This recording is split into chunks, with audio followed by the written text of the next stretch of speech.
কয়েকটা টুকরো করে নেব। দেখাম শুধু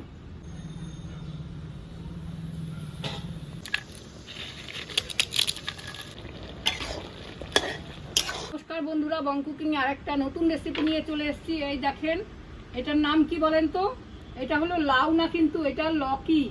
এই লকি দিয়ে আমি আজকে নতুন আরেকটা রেসিপি রান্না করব। মানে আমরা ছোটবেলায় খেয়ে এসেছি, আমার মা রান্না করে খাইয়েছিল পাঁপড় দিয়ে। কি করে রান্নাটা করি পুরোটা ভিডিও আপনারা দেখবেন অবশ্যই। রান্নাটা কিন্তু খুব অসাধারণ রান্না। প্রথমে কয়েকটা টুকরো করে নেব। দেখেন ভেতরে একদম কচি।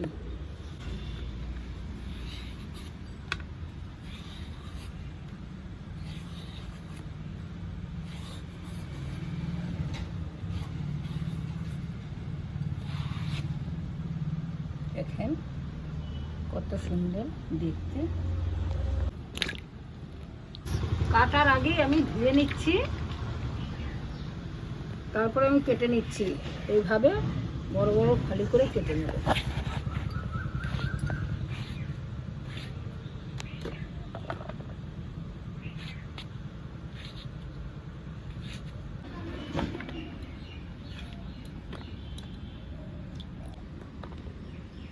হয়ে গেছে কাটাটা।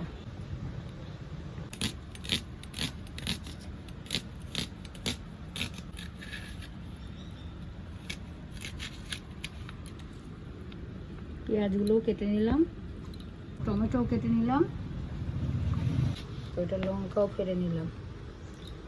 এটা কড়াইটা বসিয়ে আমি তেল দিয়ে দিচ্ছি। সর্ষের তেলই দিলাম, হাতের সামনে যেটা আছে সেই তেলই দিয়ে আমি এখন পাঁপড়টা ভেজে নেব। লকি বানানোর জন্য আমি এখানে কয়েকটা পাঁপড় নিয়ে নিয়েছি। পাঁপড়গুলো ভেজে নেব। প্রথমে আমি একটা একটা করে পাঁপড় ভেজে নিচ্ছি।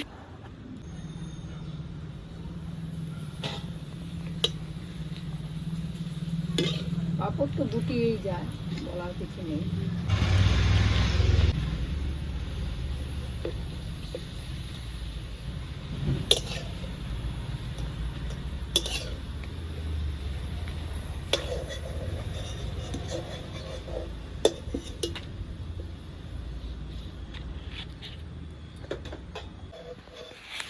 সব কয়টা পাঁপড়ই আমি ভেজে নিলাম। ফোড়নে দিলাম জিরা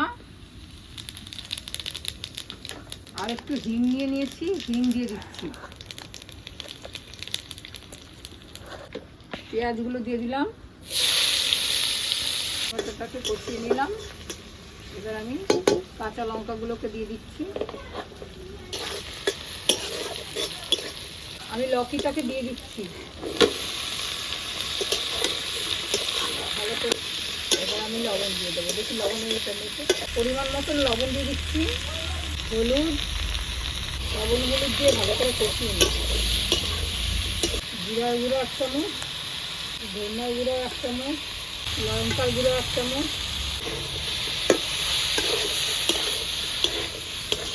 জল দিয়ে আমি কষায় নিচ্ছি।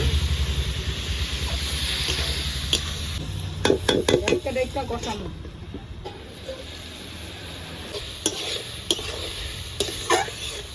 পাঁপড়গুলারে আমি পুরো ভাঙ্গা লইতেছি। দেখেন এইভাবে পাঁপড়গুলা ভাঙ্গা গুঁড়া গুঁড়া করে নেব।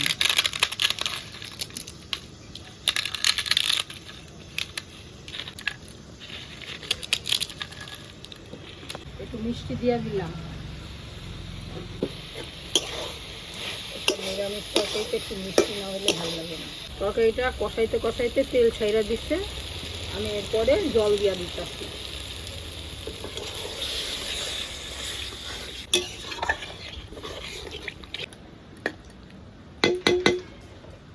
এবার আমি ঢাইকা দিতেছি। পাঁপড়গুলো ভেজে ভেঙে রেখেছি, এখন আমি এই পাঁপড়গুলো দিয়ে দিচ্ছি।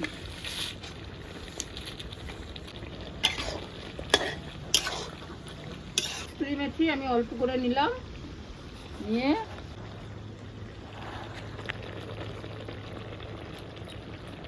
এই রান্নাটা কিন্তু অসাধারণ টেস্ট, অসাধারণ গন্ধ বেরিয়েছে।